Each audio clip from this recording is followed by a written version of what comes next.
자유라는 것이 내 삶의 상황에서 오지 않고 현실에서 오지 않는다는 것을요.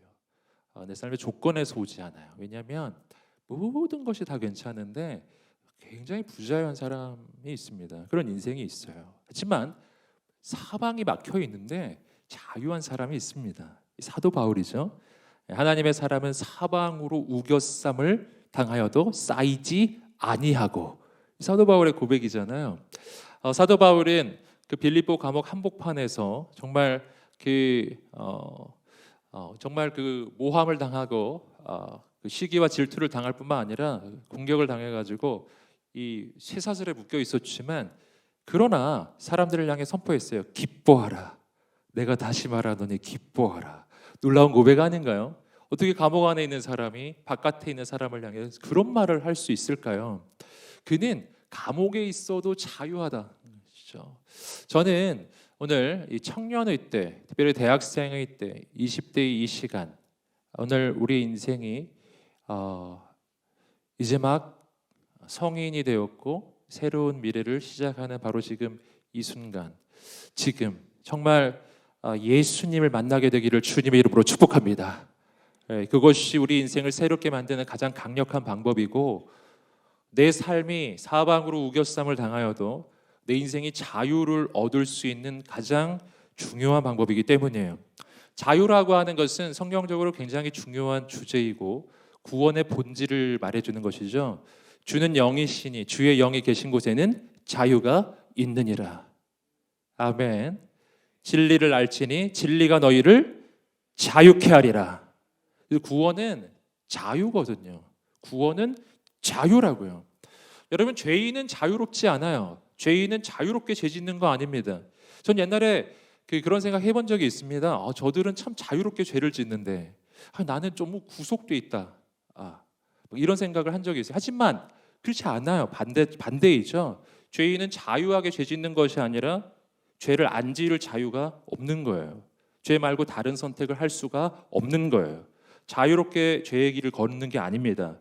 그 길 말고 다른 선택을 할 자유가 없어요. 여러분, 참 자유는 오직 예수님께 있는 줄 믿습니다. 성령님께 있는 줄 믿습니다. 여러분, 성령님이 내 안에 오셔야 진짜 자유가 생기기 시작해요. 진짜 자유가 뭔지 아세요? 그것은 죄를 지을 수 있는 자유가 아니라고요. 여러분, 진짜 자유란 죄를 거절할 수 있는 자유예요. 진짜 자유란 하나님의 뜻을 행할 수 있는 자유예요. 하나님의 길을 선택할 수 있는 자유라고요. 저는 진짜 자유가 우리 인생에 있게 되기를 주님의 이름으로 축복합니다. 그리고 그때 우리의 삶은 달라질 거예요. 저는 늘 생각합니다. 제가 카운트다운 때 한번 그 얘기 했었는데, 내가 왜 더 빨리 예수님을 안 만났을까? 내가 왜 더 빨리 주님을 정말 깊이 만났고, 내가 왜 더 빨리 그 방황을 끝내지 않았을까? 정말 정말 안타까울 뿐이에요.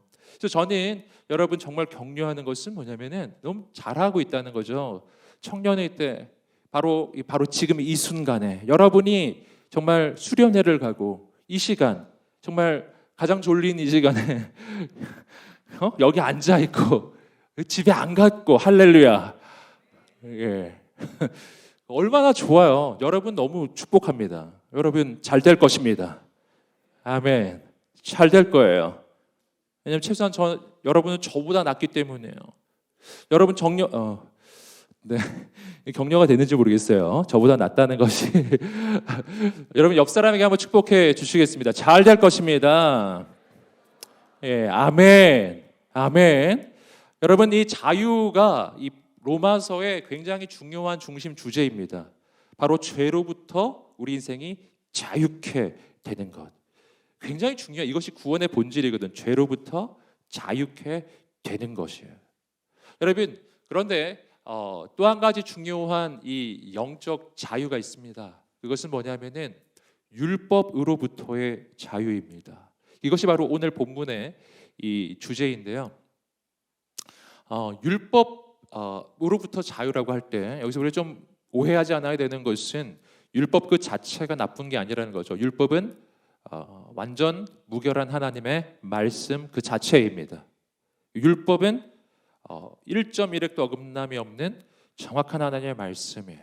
근데 왜 이 로마서 7장의 말씀은 율법으로부터의 자유를 이야기할까요? 그 까닭은 뭐냐 하면은 이 율법의 기능하고 연결돼 있고, 또 한 가지는 뭐냐면은 이 하나님의 말씀인 율법이지만 이 율법을 우리가 대하는 그 신앙의 태도 중에서 율법주의라고 하는 그 신앙의 태도가 있는데, 그 율법주의 신앙의 문제점 때문입니다. 사실은 조금 다르게 표현하면 이렇게 할 수 있어요. 율법주의 신앙으로부터의 자유, 이렇게 표현할 수도 있습니다. 오늘 본문에서 사도 바울이 지금 대상으로 삼는 이들이 바로 율법주의적인 신앙을 가지고 있는 유대인들을 지금 대상으로 이야기하는 것이기 때문이에요. 자, 그렇다면은 이 율법주의의 문제는 뭔가? 율법주의는요, 정확하게 복음의 반대입니다. 복음은 하나님께서 우리를 구원하시기 위해서 대가 없이, 이유 없이, 자격 없이, 조건 없이 그냥 우리에게 아들 주신 것이거든요. 아들 예수님을 오직 은혜로, 100% 은혜로 그냥 주신 거예요. 우리는 나의 자격과 조건과 나의 과거와 관계가 없이 내가 애쓰고 노력하는 것이 아니라 오직 하나님께서 100% 주신 그 은혜를 믿음으로 받기만 하면 되는 거예요. 이게 복음이거든요. 이게 기쁜 소식인 이유입니다. 이게 왜 기쁜 소식이냐면 하나님께서 우리에게 나의 자격과 나의 조건과 나의 노력을 요구하지 않으시기 때문이에요. 만약 그런 걸 요구하셨다면은 그거는 절망이죠. 난 자격이 없기 때문이에요. 난 조건이 없기 때문이에요. 난 아무리 애를 써도 잘 안 되기 때문이에요. 난 누구보다 그걸 압니다. 그래서 하나님께서 우리가 그거 안 되는 걸 아시기 때문에 100% 하나님의 놀라운 은혜 부어주시고 우리는 믿기만 하면 된다. 믿기만 하면 된다. 2000년 전 나를 위해 십자가에 달리신 예수 그리스도를 믿기만 하면 된다. 그러면 우리 인생에 구원이 임하는 것입니다. 기쁜 소식이거든요. 왜 기쁘죠? 내가 어제까지 오늘까지 죄 가운데 빠져 있었던 인생일지라도, 정말 자격 없고 조건 없는 인생일지라도 오늘 내가 예수 그리스도를 믿고 그분을 의지하면 그분 안에서 내 인생이 달라지기 때문이에요. 새로워지기 때문이에요. 여러분, 이게 복음이거든요. 그래서 복음은요, 인간의 논리로 잘 이해가 안 되는 거예요. 인간의 이해로는 잘 안 돼. 인간은 언제나 give and take의 원리에 거기에 익숙합니다. 주는 게 있어야 받는 게 있지, 받는 게 있으면 주는 게 있어야지, 이렇게 생각한다고요. 그 give and take, 이게 율법주의의 내용이고, 내가 하는 게 있어야 받는 게 있지, 이렇게 해요. 그렇기 때문에 하나님의 율법을 대할 때 내 힘과 내 능력으로 이 율법을 지키려고, 즉 율법을 지키는 건 좋은 일입니다. 하지만 내 힘으로 그걸 하려고 하는 거예요. 이게 율법주의예요. 내 힘으로 하려는 거예요. 내 노력으로 하려는 거예요. 그리고 심지어 내 힘과 내 노력으로 할 수 있다고 여기는 거예요. 이게 율법주의 신앙입니다. 그래서 율법주의 신앙을 가지게 되면은, 그런 신앙을 가지고 있을 때 주변에서 보면 괜찮아 보여요. 왜냐하면 애쓰고 노력하기 때문입니다. 여러분, 그런데 문제는 그 신앙을 가지고 있으면 인생에 큰 문제가 생긴다는 거예요.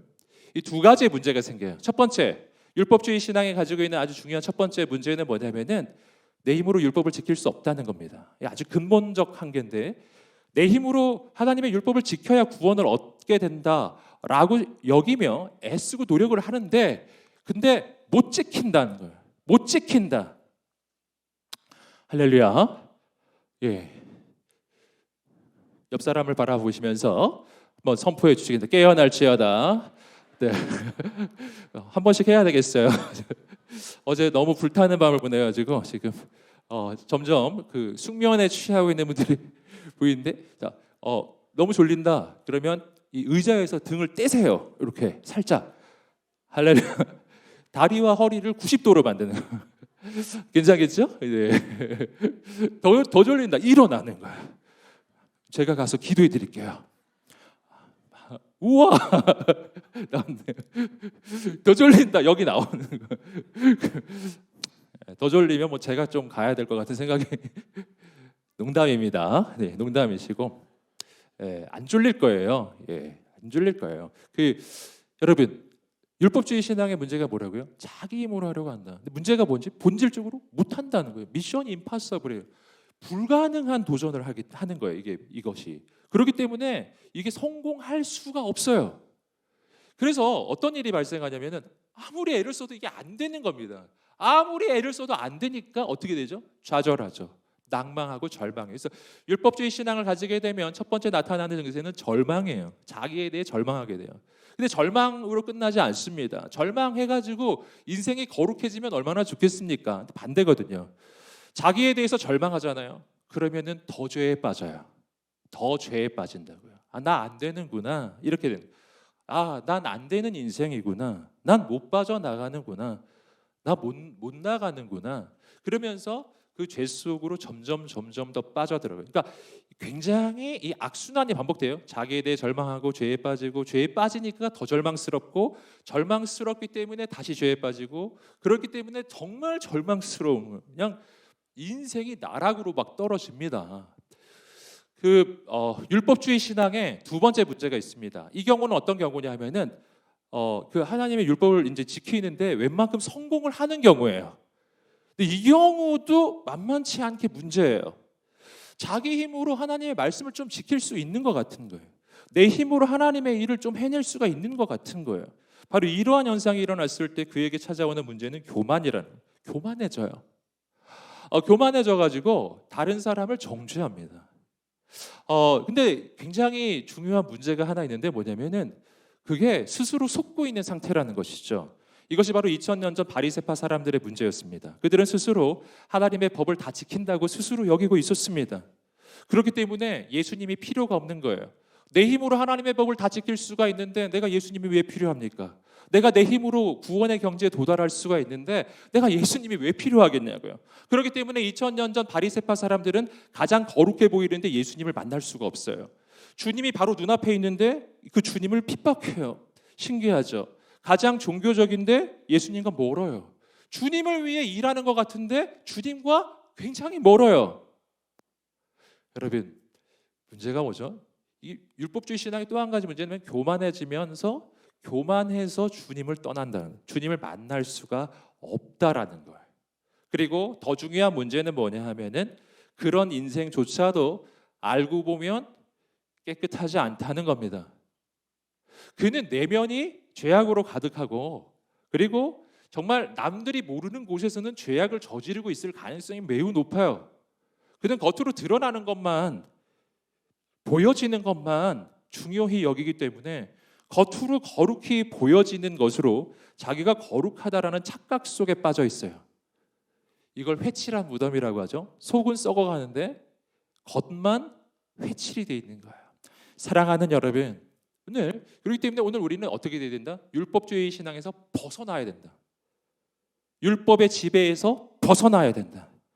우린 새로운 신앙이 시작되어야 한다는 것입니다. 어떻게 그렇게 될 수 있는가? 오늘 사도 바울이 그래서 한 가지 비유를 들어 설명하고 있습니다. 1절부터 3절까지 말씀을 읽어보겠습니다. 1절부터 3절입니다. 시작.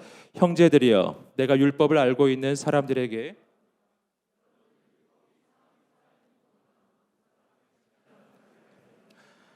결혼한 여자가 그 남편이 살아있는 동안에는 법으로 남편에게 매여 있으나 그 남편이 죽으면 남편의 법에서 벗어나게 됩니다. 그러므로 남편이 아직 살아있을 때 여자가 다른 남자에게 간다면 간음한 여자라 불릴 것입니다. 그러나 만일 남편이 죽으면 그 법에서 벗어나게 되므로 다른 남자에게 가더라도 간음한 여자가 되지 않습니다. 한 가지 비유를 들고 있습니다. 결혼의 비유인데 남편과 아내의 관계 속에서 이게 당시 상황이에요. 당시는 남성 중심적 사회였어요. 그 상황 속에서의 비유라는 걸 좀 참고해 주시고요. 이때는 그 부인이 남편에게 이렇게 종속된 바로 이런 관계가 있는 것이었죠. 이제 그 상황을 가지고 지금 설명을 하는 겁니다. 어떤 여자가 그 남편이 살아있는 동안에는 그 남편에게 속한 존재다라는 거예요. 근데 그런 상황 속에서 이 여자가 만약 다른 남자에게 간다면 이건 간음이라고 하는 것이죠. 당시 그 율법에 의하면 돌로 쳐서 죽이게 돼 있는 바로 그 죄악이에요.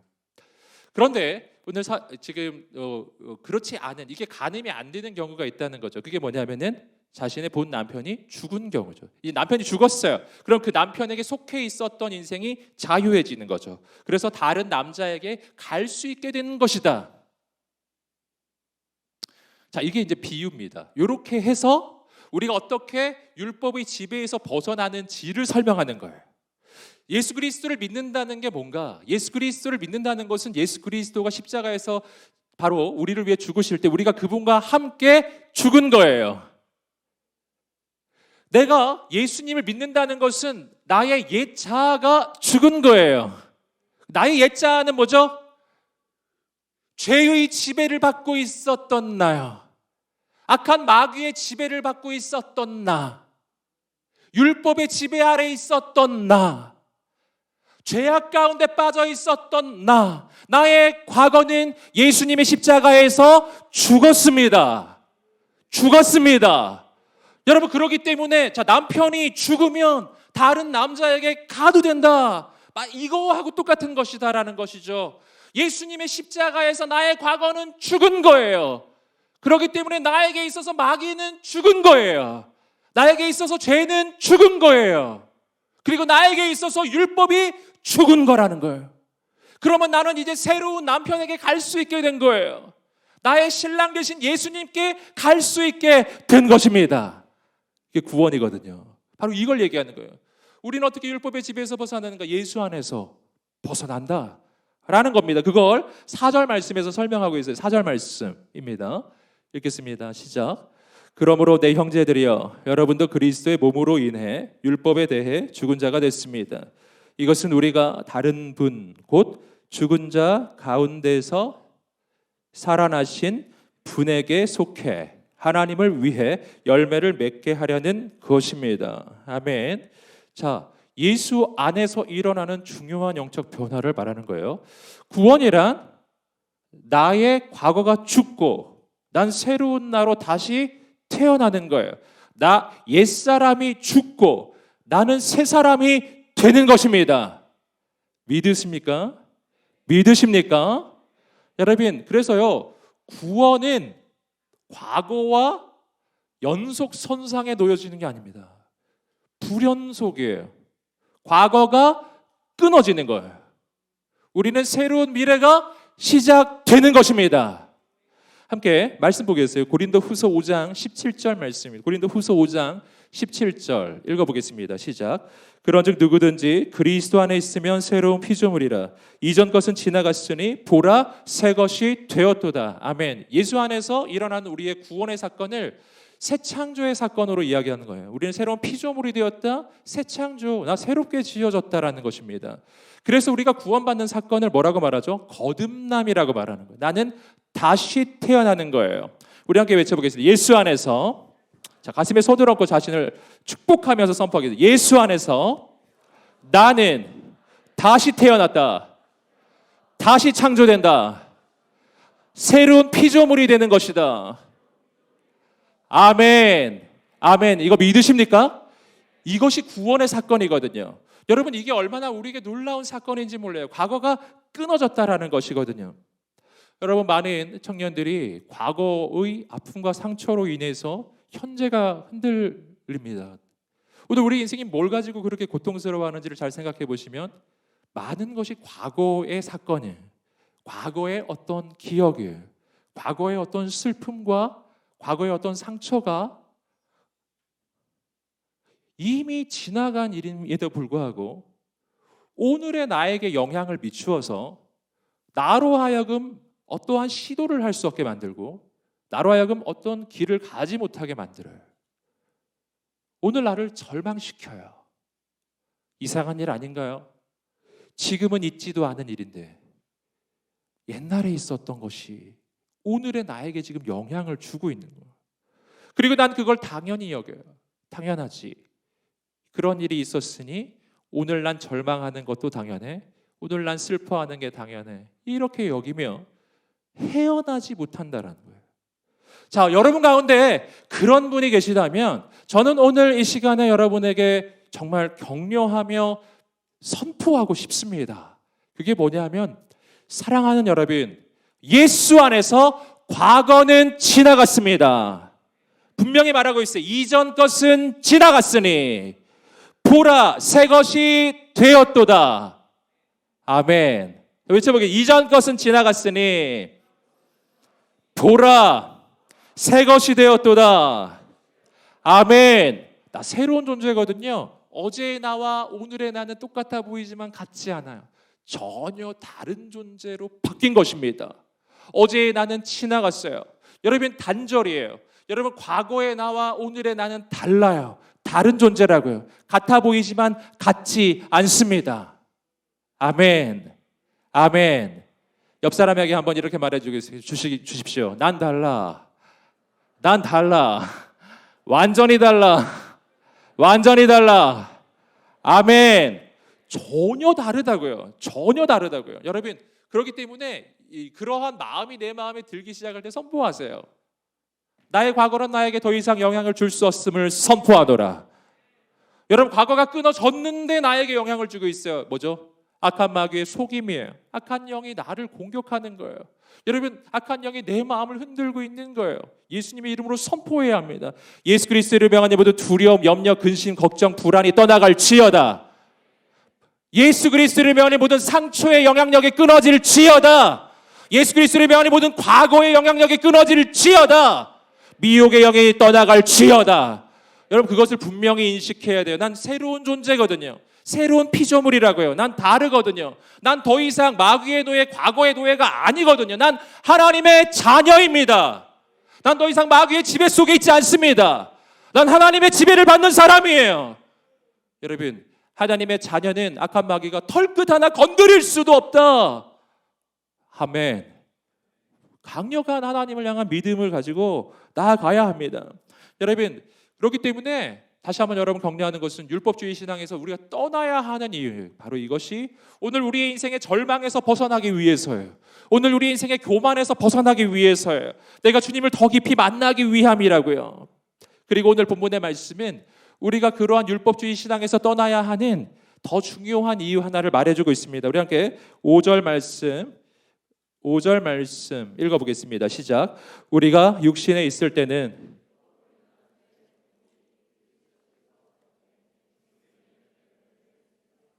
자, 5절 말씀을 보시면은 아주 중요한 이야기가 나옵니다. 그건 뭐냐면은 율법으로 인해 죄의 정욕이 우리 안에서 역사하여서 죽음에 이르는 열매를 맺게 한대요.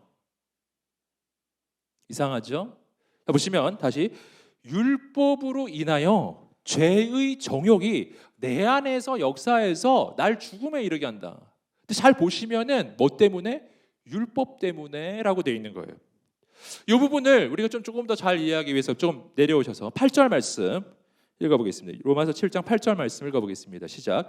그러나 죄가 계명으로 인해 기회를 타서 내 안에 각종 탐심을 일으켰습니다. 율법이 없으면 죄는 죽은 것입니다. 자, 말씀을 보시면 죄가 계명을 통해서 기회를 타가지고 내 안에 탐심을 일으키고 나로 하여금 죄짓게 만든다. 뭘 통해? 계명을 통해. 계명을 통해, 하는 말씀 통해. 이상하지 않나요? 무슨 말씀을 통해서 내가 오히려 죄를 짓게 만드는 일이 일어나더라. 여러분, 이게 바로 율법주의 신앙의 아주 본질적 문제인데 뭐냐면 율법을 지키려고 하는 것처럼 보이는데 그 때문에 오히려 더 죄에 빠져들어가는데요. 어떻게 이러한 일이 일어나겠는가?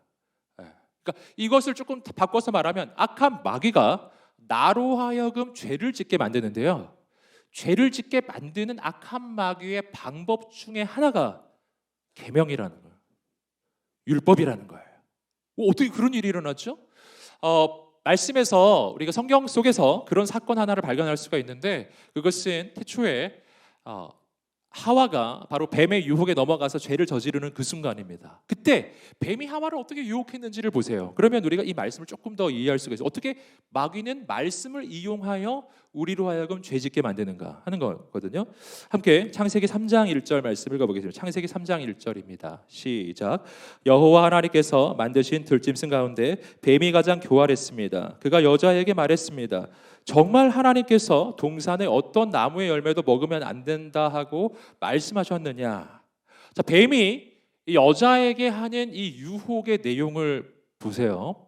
이렇게 질문을 던지고 있어요. 이 뱀은 악한 마귀의 대리자라고 볼 수 있는데 이 뱀이 이렇게 물어봅니다. 정말 하나님께서 동산의 어떤 나무의 열매도 먹으면 안 된다라고 말씀하셨느냐? 이렇게 지금 물어보고 있어요.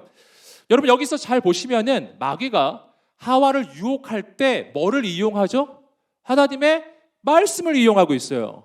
이거 분명히 하나님이 아담과 하와에게 하셨던 말씀이에요. 뭘 말씀하셨냐면 동산의 모든 나무의 열매는 너희가 다 먹을 수 있는데 너희가 먹을 수 없는 것이 있다. 선과 악을 알게 하는 나무의 열매는 먹지 마라. 그거 먹으면 죽을 것이다. 이게 하나님 말씀이었어요. 분명히 말씀이 있었습니다. 마귀는 그 말씀을 가져와요. 그리고 여자에게 질문을 던져요. 하나님이 정말 이렇게 너에게 말씀하셨느냐? 이렇게 물어봐요. 근데 여기서 좀 주목해서 볼 것은 뭐냐면 마귀가 하나님의 말씀을 인용하여 이 하와에게 말을 하는데 그 인용을 왜곡해서 한다는 겁니다. 왜곡해서. 어떻게 지금 말하고 있느냐? 동산의 어떤 나무의 열매도 먹으면 안 된다라고 말씀하셨느냐? 말이 좀 다릅니다. 다릅니다. 하나님은 에덴 동산의 모든 나무의 열매를 금하신 게 아니었어요.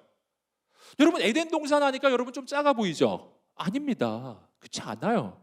에덴 동산은 광활한 아름다운 곳이었다고 우리는 생각이 돼요. 여러분 거기에 열매가 열리는 나무가 얼마나 많았을까요? 수십만, 수백만 그루의 나무가 있었을 것이고 수많은 열매들이 여기저기서 열리고 있었을 거예요. 하나님은 그 모든 걸 허용해 주신 것이었어요. 그리고 딱 한 그루, 수백만의 나무 중에서 딱 한 그루를 금하신 것이었거든요. 하나님은 풍요하신 분이에요. 가혹하지 않으신 분이라고요. 딱 하나를 금하신 것이었어요. 그런데 마귀는 뭐라고 말하죠? 하나님께서 이 동산의 모든 나무의 열매, 어떤 나무의 열매도 먹으면 안 된다고 하셨느냐?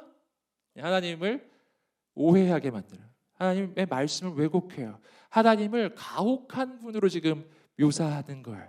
하나님의 말씀에 대해서 지금 의문을 품게 만드는 거예요. 근데 여러분 이것이 성공했죠. 창세기 3장 2절 3절 말씀 계속 한번 읽어보겠습니다. 시작. 여자가 뱀에게 말했습니다. 우리는 동산에 있는 나무들의 열매를 먹어도 된다. 그러나 하나님께서 동산 한가운데 있는 나무의 열매는 죽지 않으려거든 먹지도 말고 건드리지도 말라라고 말씀하셨다. 그러니까 하와가 말하죠. 아니 다 금지한 건 아니야. 이 나무 하나만 금지한 거야. 한데 하와가 한마디를 덧붙이죠. 이 나무의 열매를 먹지도 말고 만지지도 말라고 하셨어. 이렇게 이야기했어요. 자, 하나님 만지지도 말라고 는 안 하셨어요. 그냥 먹지 말라 하셨지. 여기서 만지지도 말라까지 붙은 것을 보면 우리는 하와의 마음의 변화가 일어난 걸 알 수 있어요. 어떤 변화가 일어났죠? 하나님 말씀에 대한 의문, 하나님 말씀에 대한 질문과 더 나아가서 하나님의 성품에 대한 의심이죠. 하나님 정말 풍요하신 분인가? 하나님 정말 선하신가? 생각해보니 하나님이 금하신 게 너무 가혹한 거 아니야? 이렇게 해요. 하나님의 성품에 대한 의심이 들어오기 시작했어요. 말씀을 있는 그대로 받지 아니하고 그 말씀을 자기의 어떤 오해와 자기의 편견에 따라서 말씀 자체를 지금 왜곡하기 시작했어요. 자, 그러자 뱀이 이렇게 말해요. 창세기 3장 4절 말씀을 읽어보겠습니다. 시작. 뱀이 여자에게 말했습니다. 너희가 절대로 죽지 않을 것이다. 이는 너희가 그것을 먹는 날에는 너희 눈이 열려서 너희가 선과 악을 아시는 하나님처럼 될 것을 하나님께서 아시기 때문이다. 뱀이 말합니다. 너희가 절대로 죽지 않을 것이다. 자, 보셨죠? 처음에는 하나님의 말씀을 약간 왜곡했어요. 그리고 그 마음에 의심을 불러일으켜요. 그 미끼를 하와가 물자 하나님의 말씀을 뒤집어요. 아니야, 너 안 죽을 거야.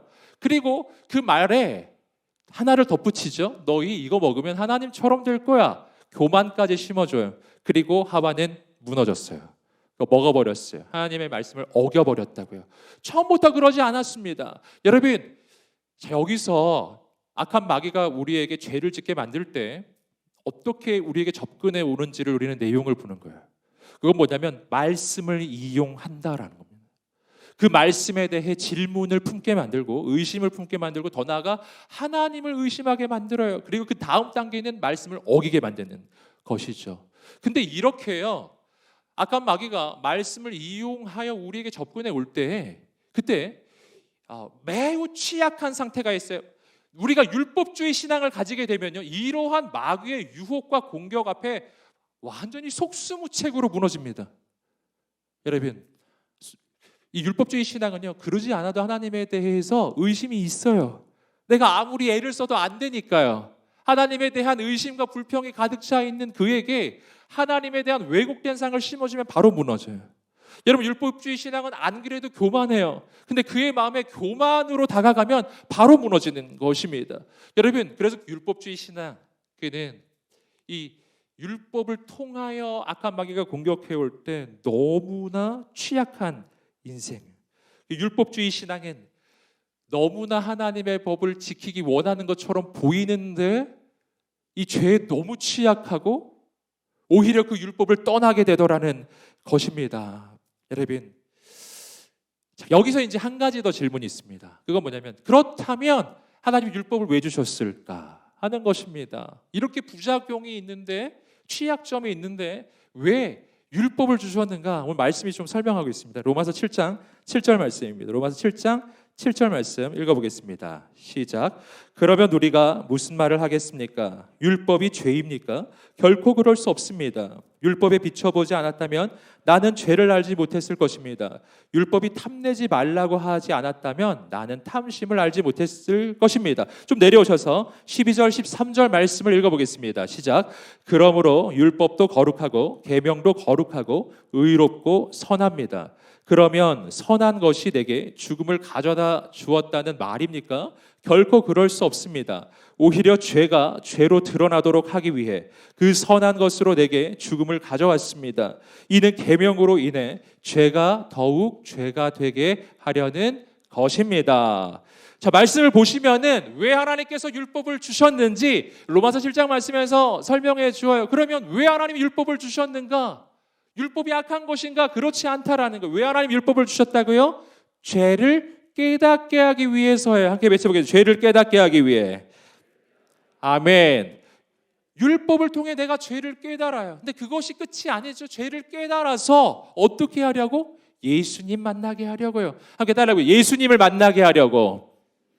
아멘. 그래서 율법 주신 거예요. 그래서 갈라디아서 3장 24절 말씀은 이 율법의 기능을 이렇게 표현해주고 있습니다. 읽어보겠습니다. 시작. 그래서 율법은 그리스도의 때까지 우리를 인도하는 선생이 됐습니다. 이는 우리로 하여금 믿음으로 의롭다고 인정받게 하려는 것입니다. 자, 율법이 어떤 역할을 한다고? 우리를 그리스도께로 인도하는 선생이 되었습니다. 여러분, 율법은 나를 예수님께로 인도하는 역할을 하는 거예요. 율법은 나로 하여금 죄를 깨달아 예수님께로 인도하는 것입니다.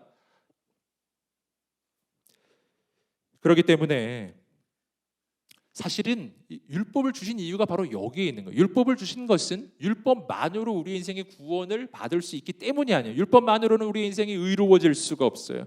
율법만으로는 우리 인생의 구원을 받을 수가 없어요. 다만 율법은 예수님께 나를 인도하는 것입니다. 그런데 율법주의 신앙은 그 율법을 가지고 내가 무언가를 하려고 하는 신앙, 내가 이걸 이룰 수 있다고 스스로 여기는 신앙이에요. 그러니까 결코 성공할 수가 없는 것입니다. 그래서 예수 안에서 하나님께서는 우리에게 이 율법주의 신앙으로부터 벗어나게 하시고, 그리고 율법의 지배로부터 벗어나게 하신다라는 거예요. 그렇다면 율법의 지배를 벗어난 다음, 그 다음은 뭔가? 그 다음은 어떻게 되는 것인가? 우리 함께 로마서 7장 6절 말씀을 읽어보겠습니다. 시작. 그러나 이제는 우리가 우리를 올가매던 것에 대해 죽었으므로 율법에서 벗어났습니다. 그러므로 우리는 성령의 새로운 것으로 섬기고 문자에 의한 해묵은 것으로 섬기지 않습니다. 아멘. 아멘. 자, 말씀을 보시면, 그러나 이제는 우리가 그 올가매던 것에 대해서 죽었기 때문에 율법으로부터 벗어났습니다. 벗어났어요. 하지만 그 다음이 있어요. 율법의 지배에서 벗어난 인생은 성령의 지배 속으로 들어가는 거예요. 죄의 노예, 마귀의 노예, 율법의 지배 속에 있었던 과거는 죽었습니다. 나는 성령의 지배 속으로 들어가는 것입니다. 여러분, 이것이 그 다음 단계, 율법에서 벗어난 다음 단계. 그렇다면 성령의 지배를 받는 인생은 어떤 인생일까? 오늘 말씀이 말해주고 있습니다. 뭐라고 말해주고 있냐면 이렇게 돼 있어요. 그러므로 우리는 성령의 새로운 것으로 섬기고, 새로운 것으로 섬긴다고 나오죠.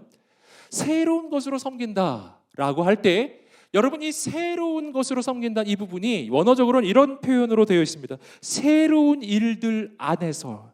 새로운 일들 안에서. 함께 외쳐보겠습니다. 새로운 일들 안에서, 새로운 일들 안에서 성령님을 섬기게 되더라는 거예요. 새로운 일들 안이라는 게 무슨 뜻이죠? 내 인생에 새로운 일이 일어나기 시작한다는 겁니다.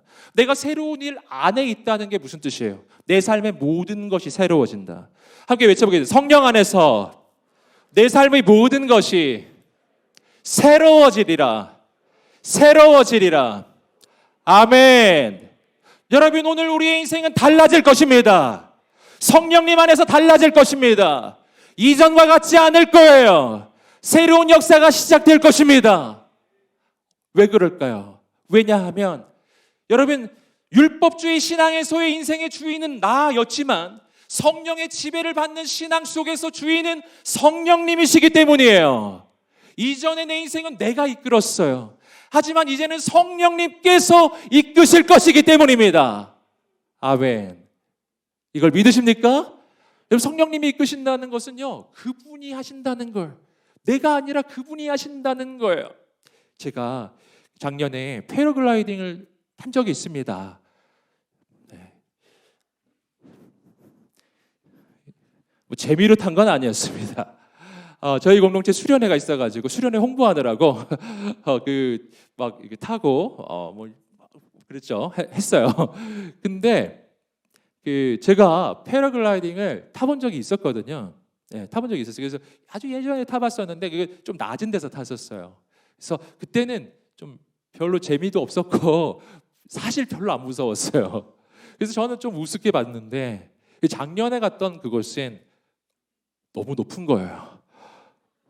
산이 굉장히 높이 올라가는 거예요. 일단 올라갔는데 너무 높아. 그래서 겁나더라고요. 정말 무서웠어요. 근데 이제 그 패러글라이딩을 이게 타시게 되면은 여러분 아시나요? 이게 타시게 되면은 그거 혼자 타는 거 아니거든요. 혼자 조종하는 게 아니에요. 뒤에 한 분이 더 타요. 그래가지고 내가 이렇게 앞에 이렇게 있으면 내 뒤에 어떤 이제 아저씨께서 같이 타시는 거죠. 저를 뒤에서 이렇게 탁 안아주진 않아요. 뒤에서 딱 있으면서. 그리고 이 조종하는 어떤 줄이 있습니다. 그거 누가 잡을까요? 그분이 잡아요. 제가 잡는 게 아니에요. 제가 잡는 게 아니에요. 그리고 이제 아주 높은 곳에서 뛰어가지고 이제 낙하하는 중에 막 돌기도 하고 막 그분이 이제 조종하시면서 막 이렇게 돌기도 하고 뭐 이렇게 이리저리 다니기도 하고 그건 다 그분이 하시는 거예요. 예, 그건 제가 하는 게 아닌 거예요. 예. 여러분, 한번 생각해 보세요. 그때 전 올라가서 너무 무서웠거든요. 너무 높았어요. 근데 만약 그분이 없었다면요. 나 패러글라이딩 처음 타보는데 나보고 그냥 혼자 하래. 그리고 나보고 조종대를 줘버렸어요. 어떻게 됐을까요? 재앙이죠. 재앙이죠. 죽음이죠.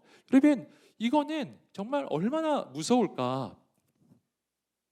높이 올라갈수록 무섭죠. 예. 어떻게 해야 될지를 모르니까. 근데 한번 생각해 보세요. 이걸 내가 하는 게 아닌 거예요. 그분이 하시는 거예요. 함께 외쳐보세요. 그분이 하신다. 예, 그분이 하신다. 야, 그분이 하시니까 어떻게 되는가? 모든 것이 반전되는 겁니다. 예, 다음에 어떤 일이 일어날지 기대가 되는 거예요. 과연 이분이 어떻게 조종하실까? 나 어떻게 재밌게 해줄까? 이런 생각이 들기 시작하는 거예요. 가만히 보니까 그분께서는 저를 많이 재밌게는 안 해주셨어요. 그래서 왜 그런가 했더니 제가 좀 무거워가지고 다른 자매들 태우는데 보니까 뭐 이렇게 막 돌아오고 내려오는데 내려와서 아쉽더라고요. 조금 더 해주지. 막 이런 생각이 들더라고요. 여러분, 조종을 그분이 하시니까 두렵지 않은 거예요. 분명 두려운 여정인데 재밌어지기 시작하는 거예요. 한 가지 더 비밀을 알려드릴까요? 제가 탔던 그 코스 말고요, 더 비싼 코스가 있어요. 그건 뭐냐면 고공비행이에요. 이해되세요? 더 높이 올라가는 거예요. 여러분, 더 높이 올라가면 더 위험하잖아요. 근데 이건 달라요. 더 높이 올라가잖아요. 요금이 비싸져요. 요금이 비싸져요. 요금이 싸지는 게 아니에요. 왜냐하면 높이 올라갈수록 공중에 체류하는 시간이 길어지면서 할 수 있는 게 점점 더 많아지기 때문에. 신기한 일이죠. 내가 조종한다면 높이 올라갈수록 위험하잖아요. 하지만 그분이 하시면 높이 올라갈수록 더 재밌어지는 거예요. 더 기대되는 것입니다. 여러분, 우리 인생이 마치 그와 같은 거예요. 만약 내 인생을 내가 책임진다면, 내가 다 하는 거라면 내 인생은 너무 위험해요. 한 치 앞이 안 보여요. 난 못하거든요.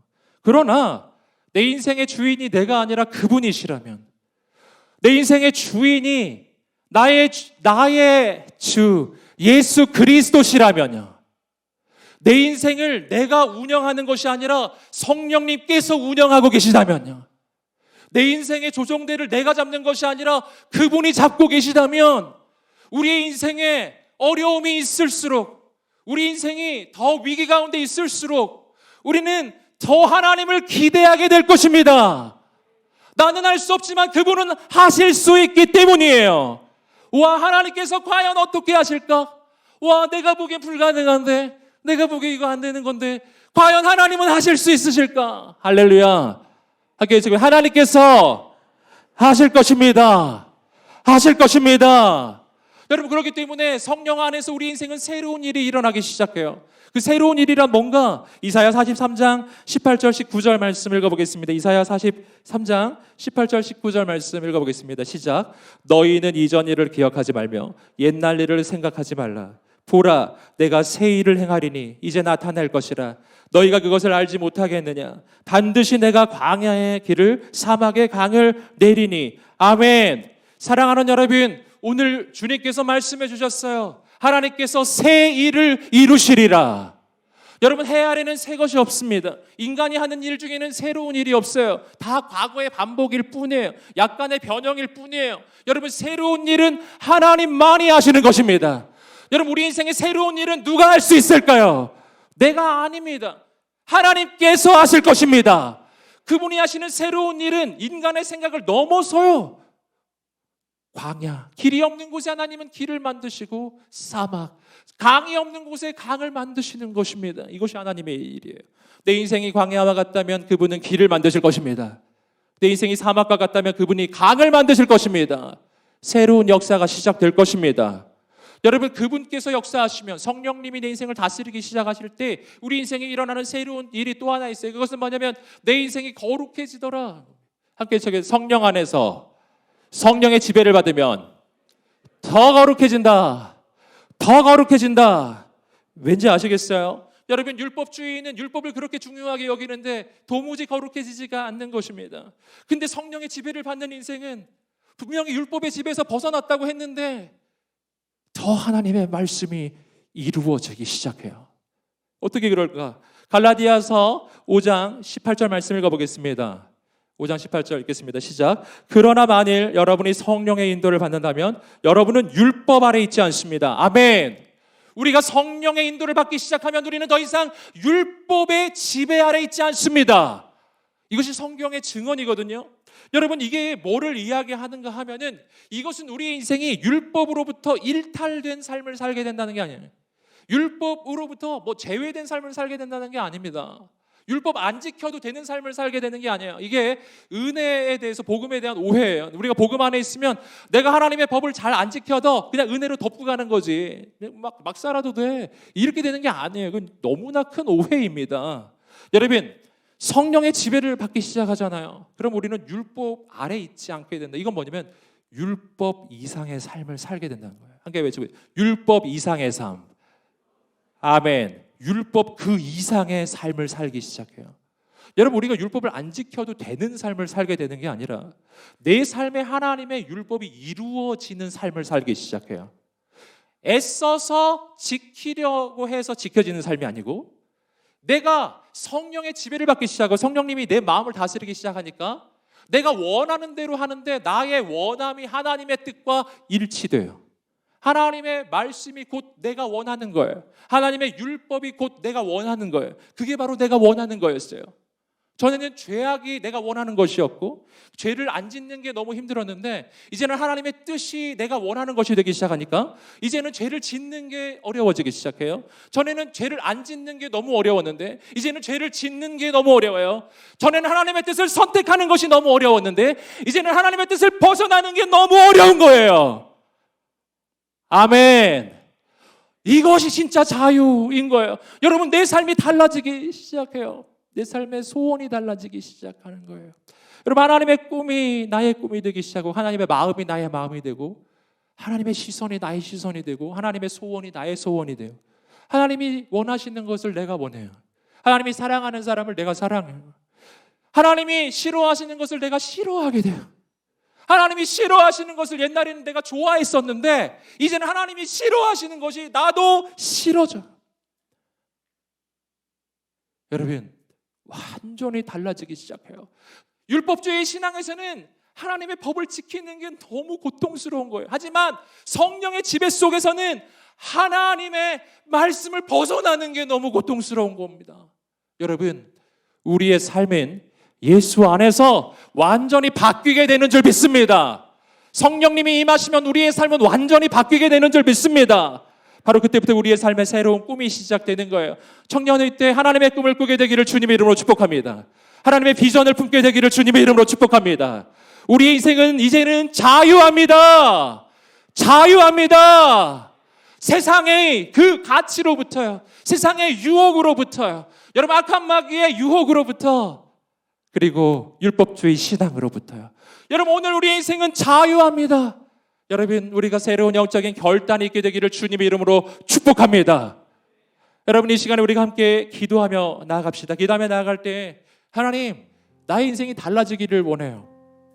청년의 때 하나님의 법을 지키는 것이 너무나 힘들고 어려웠고 겨우겨우 하나님의 뜻을 따라가며 살았던 삶, 이것이 나의 크리스천의 삶이었다면은 여러분, 성경은 그것이 크리스천의 삶의 전부라고 말하지 않는 거예요. 새로운 삶이 있어요. 억지로 힘들게 살아가는 것이 아니라 그냥 하나님의 뜻이 나의 뜻이고 하나님 마음이 나의 마음이에요. 그냥 하나님 말씀하시는 게 나도 좋은 거예요. 내 마음이 달라지고 생각이 달라지고 감정이 달라지고 내 존재가 달라지고 내 인생이 완전히 달라집니다. 여러분, 이렇게 될 수 있을까요? 될 수 있을까요? 될 수 있을까요? 오 하나님, 내가 죄악의 지배에서 벗어나게 하여 주옵소서. 마귀의 지배에서 벗어나게 하여 주옵소서. 율법주의 신앙에서 벗어나게 하여 주옵소서. 나를 절망에 빠뜨리고 교만하게 만들었던 그 율법주의에서 벗어나게 하여 주옵소서. 새로운 삶이 시작되게 하여 주시옵소서. 성령의 지배를 받는 삶이 시작되게 하여 주시옵소서. 바로 그러한 소원이 있는 모든 분들 함께 자리에서 일어나 보시겠습니다.